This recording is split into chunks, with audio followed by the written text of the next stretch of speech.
Everything must be arranged to a hair in a fulminating order.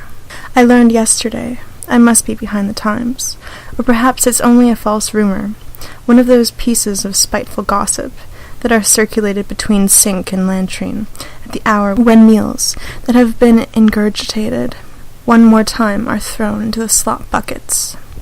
I learned yesterday one of the most sensational of those official practices of American public schools, which no doubt account for the fact that this country believes itself to be in the vanguard of progress.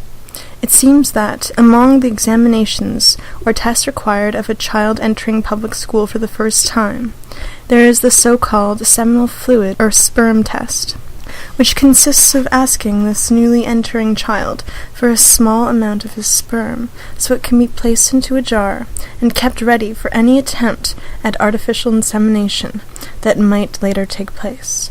For Americans are finding more and more that they lack muscle in children, that is, not workers, but soldiers. And they want at all costs, and by every possible means, to make and manufacture soldiers, with a view to all the planetary wars which might later take place, and which would be intended to demonstrate by the overwhelming virtues of force, the superiority of American products, and the fruits of American sweat in all the fields of activity, and of the superiority of the possible dynamism of force. Because one must produce, one must by all possible means of activity replace nature wherever it can be replaced.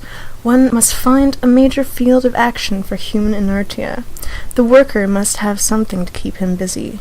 New fields of activity must be created, in which we shall see at last the reign of all the fake manufactured products, of all the vile synthetic substitutes in which beautiful real nature has no part, and must give way finally and shamefully before all the victorious substitute products, in which the sperm of all the artificial insemination factories will make a miracle, in order to produce armies and battleships. No more fruit, no more trees, no more vegetables, no more plants, pharmaceuticals, or otherwise, and consequently no more food, but synthetic products to satiety, amid the fumes, amid the special humors of the atmosphere, on the particular axes of atmospheres wrenched violently and synthetically from the resistances of a nature which has known nothing of war except fear. And war is wonderful, isn't it? For it's war, isn't it, that the Americans have been preparing for, and are preparing for this way, step by step, in order to defend this senseless manufacture from all competition that could not fail to arise on all sides. One must have soldiers, armies, airplanes, battleships. Hence this sperm, which it seems the governments of America have had the effrontery to think of. For we have more than one enemy lying in wait for us, my son, we the born capitalists, and among these enemies Stalin's Russia, which also doesn't lack armed men. All this is very well, but I didn't know the Americans were such a warlike people. In order to fight, one must get shot at, and although I have seen many Americans at war, they always had huge armies of tanks, airplanes, battleships that served as their shield. I have seen machines fighting a lot, but only infinitely far behind them have I seen the men who directed them. Rather than a people who feed their horses, cattle, and mules, the less tons of real morphine they have left and replace it with substitutes made of smoke. I prefer the people who eat off the bare earth, the delirium from which they were born. I mean the terra humera, eating peyote off the ground while they are born, and who kill the sun to establish the kingdom of black night, and who smash the cross so that the spaces of space can never again meet and cross. And so you are going to hear the dance of Tutugori. Tutugori, the right of the black sun, and below, as if at the foot of the bitter slope, cruelly despairing at the heart, gapes the circle of the 6 crosses, very low, as if embedded in the mother earth, wrenched from the foul embrace of the mother who drools.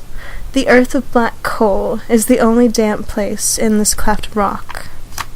The right is that the new sun passes through 7 points, before blazing on the orifice of the earth. And there are 6 men, one for each sun, and a 7th man, who is the sun, in the raw, dressed in black and in red flesh. But this 7th man is a horse with a man leading him, but it is the horse who is the sun and not the man.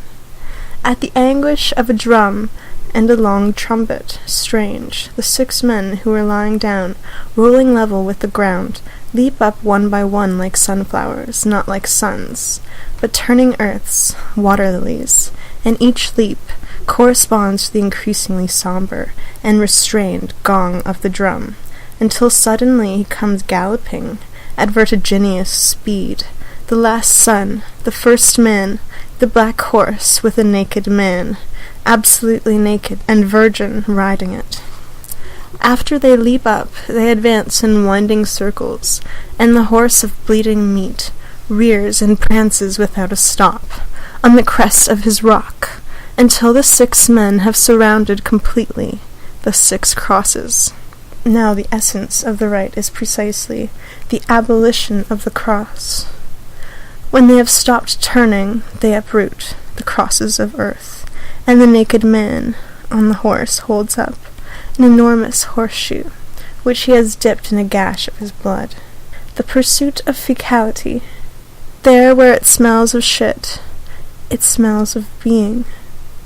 Man could just as well not have shat, not have opened the anal pouch, but he chose to shit, as he would have chosen to live, instead of consenting to live dead. Because in order not to make caca, he would have had to consent not to be, but he could not make up his mind to lose being, that is, to die alive.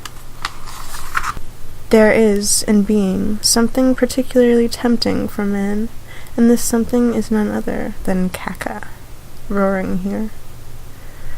To exist one need only let oneself be, but to live, one must be someone, to be someone. One must have a bone, not be afraid to show the bone, and to lose the meat in the process.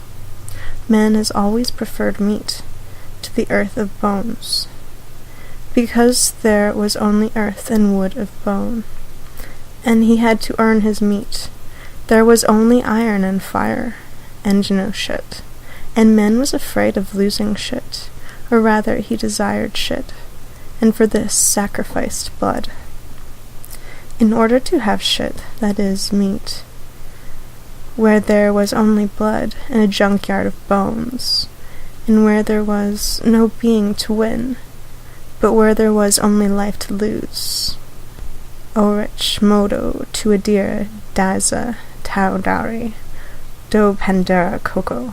At this point, man withdrew and fled. Then the animals ate him. It was not rape. He lent himself to the obscene meal. He relished it. He learned himself to act like an animal, and to eat rat daintily. And where does this foul debasement come from? The fact that the world is not yet formed, or that man has only a small idea of the world, and wants to hold on to it forever. This comes from the fact that man one fine day stopped the idea of the world. 2 paths were open to him, that of the infinite without, and that of the infinite within, and he chose the infinitesimal within, where one need only squeeze the spleen, the tongue, the anus, and the glands, and God himself squeezed the movement. Is God a being? If he is one, he is shit. If he is not one, he does not exist.